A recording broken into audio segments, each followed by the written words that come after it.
Bonjour à tous, c'est Isabelle Hayek, hypnothérapeute, sophrologue, à Verrières-en-Anjou, près d'Angers, dans le Maine-et-Loire. Alors maintenant, je vais vous proposer une autre histoire. Et pour cela, je vais te proposer de t'installer confortablement dans un fauteuil ou sur ton lit ou sur un canapé. Tu prends un temps pour bien te poser, te reposer.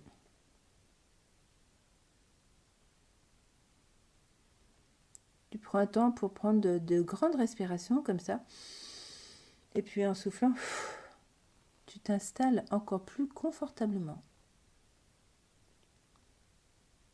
Et maintenant, imagine ce que je vais te raconter. Peut-être que tu connais les loups comme moi. Ils sont forts, indépendants et surtout fiers d'être des loups. Pour rien au monde, ils ne voudraient être des chiens ou des chats ou des perroquets. Eh bien, je connais l'histoire d'un petit loup qui était devenu un chien. Ça peut paraître bizarre, mais ce sont des choses qui arrivent. Un événement s'était passé dans la tanière. La maman louve avait eu un tout petit bébé. Jamais on n'aurait pensé qu'un louveteau naîtrait encore dans cette tanière.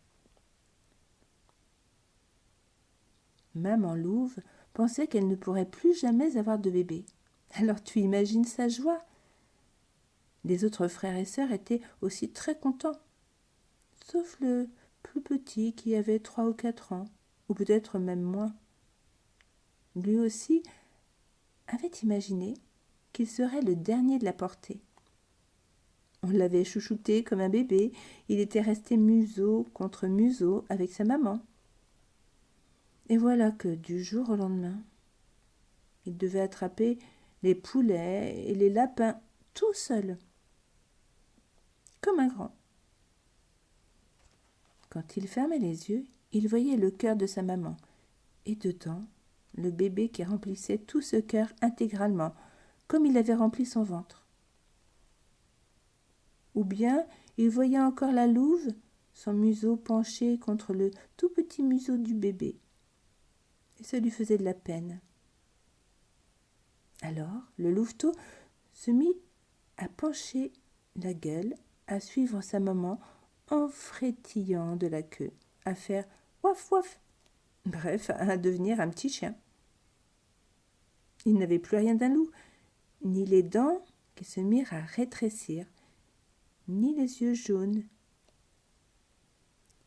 Ils devinrent marrons et humides. Son beau pelage noir s'éclaircit.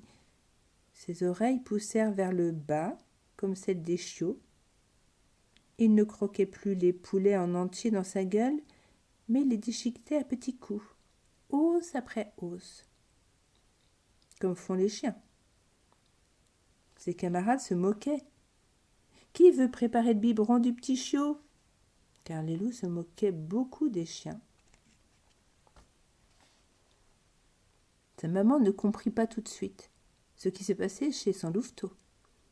Elle pensait « Il est tombé malade.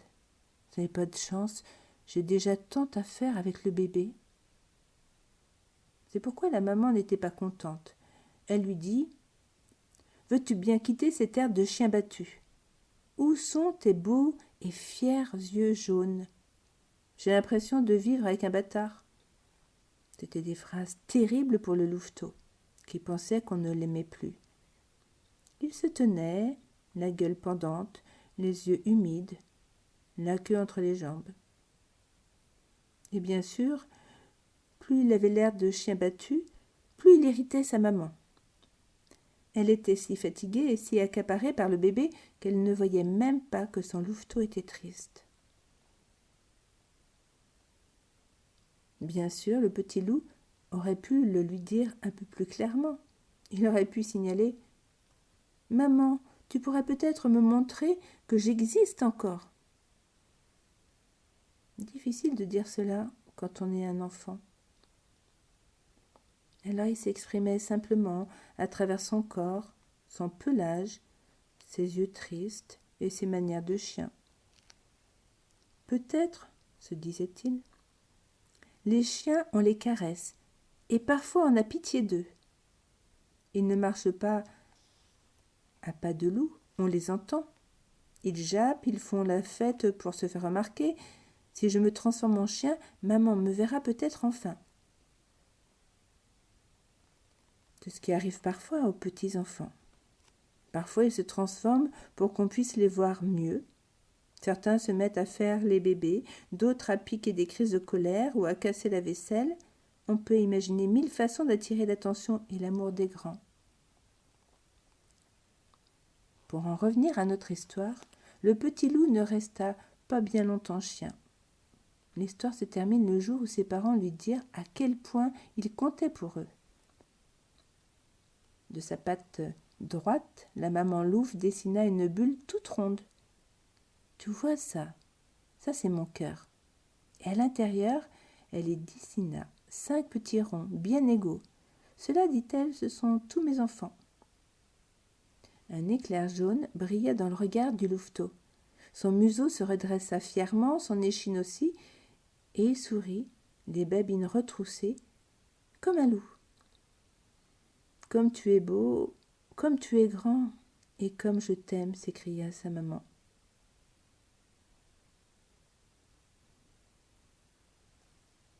Voilà, l'histoire est terminée. Maintenant, tu peux rester soit tranquillement à te reposer, ou alors tu peux te remettre en mouvement et continuer ta journée tranquillement en gardant un petit souvenir de ce louveteau, un souvenir affectueux. À très bientôt.